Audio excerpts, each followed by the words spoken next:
Well, we first learned about the Say Something program. We were doing some work with the JED Foundation, which for the last 2+ years has been, we've had a partnership with them. The Kyle Cares Foundation had given us some grant money to support work with them as we took kind of an audit of our social, emotional, wellness, health, and counseling departments here to make sure that we were doing all that we could to meet the needs of students. It was a long process because they have a lot of requirements that go with the program that we have to meet. So the process was long, but I think that speaks to the quality of the program that they vetted out, and they want to make sure everything's in place when it finally does go live. The key points that the kids have really picked up on is that it's an anonymous reporting system, so they feel safe, that they're not tattling or snitching on a friend. They're truly coming from a place of concern for well-being and compassion. But they feel, and even if they don't feel like they're 100% sure if the situation's bad or good, like if they're not really sure, they can at least just reach out to an adult and feel like I'm handing this over to an adult in my life that can make sure my friend is okay. What really impresses me about this program is the collaboration with the school and the Say Something program. Every single tip is looked at 24 hours a day, and then it is given a priority level. So depending on the priority, either if it needs immediate assistance, then our dispatch would be contacted and we would get involved, or if it's something that can wait until the morning, whereas Mark or Principal Hurley or Dickey can look at it in the morning. So the training process for the Say Something program, really we've done some introductions to our staff through staff meetings over the course of the year.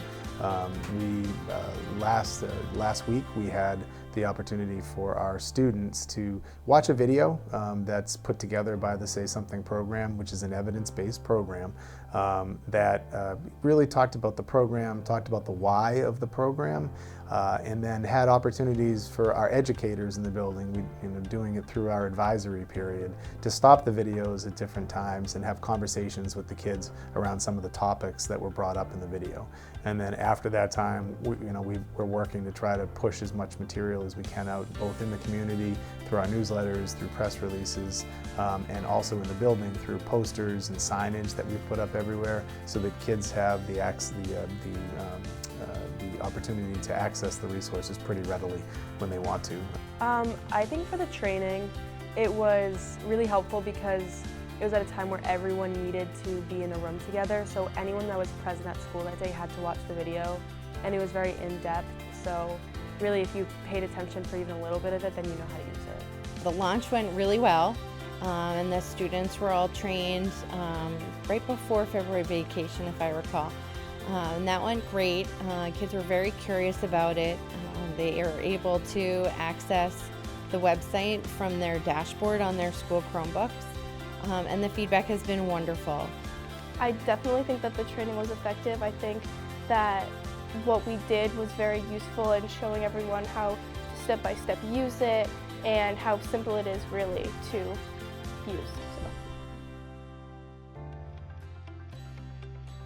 At school, we've been doing the Kyle Cares Active Minds program, where we tell students to not hold back on what they say and how they feel. I just like how it kind of ties in with Active Minds, because that's been a program here for just under 2 years, and it's grown so much, and it shows how much our school really is that small family that we talk about.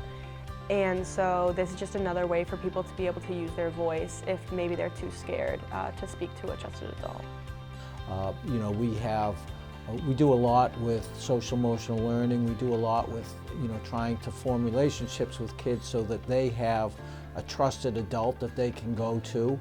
The most important part about the Say Something program is that if you see somebody else who is afraid of coming out and talking about their mental health, you have to find somebody or reach out to them.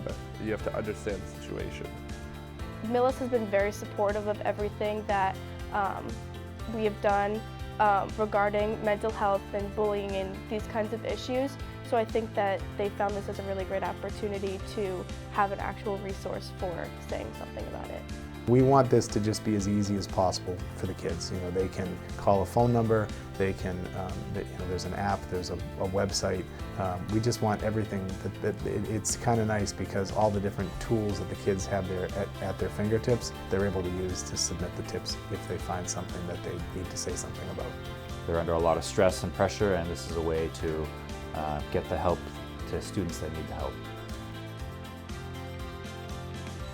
I think year after year we'll refresh, we'll continue with our SAVE club, so we're affirming the messaging of we're taking care of each other, we care about having a safe community, that there's no shame or stigma with mental health challenges, and that we look out for each other in a way that's not punitive or judgmental, but in a way that is safe and loving. So as we go forward with the program, we will every year we'll train our new group of students and do a refresher with students that are in the building to make sure that they're aware of it. We'll continue to make sure that our signage is very readily available throughout the school building for people to recognize what they can do if they do say something. Our hope is that over time that say something becomes just a part of the language here at the high school. The Sandy Hook Promise Say Something program is just an additional layer that we can add to help keep our students safe. I think it's a great program. I think it's needed in almost every school. Having resources to make everyone feel included and connected and safe, really at the end of the day, is very important. This is a great program, and Millis is lucky to be a part of it. We can empower kids to help their classmates and to help themselves.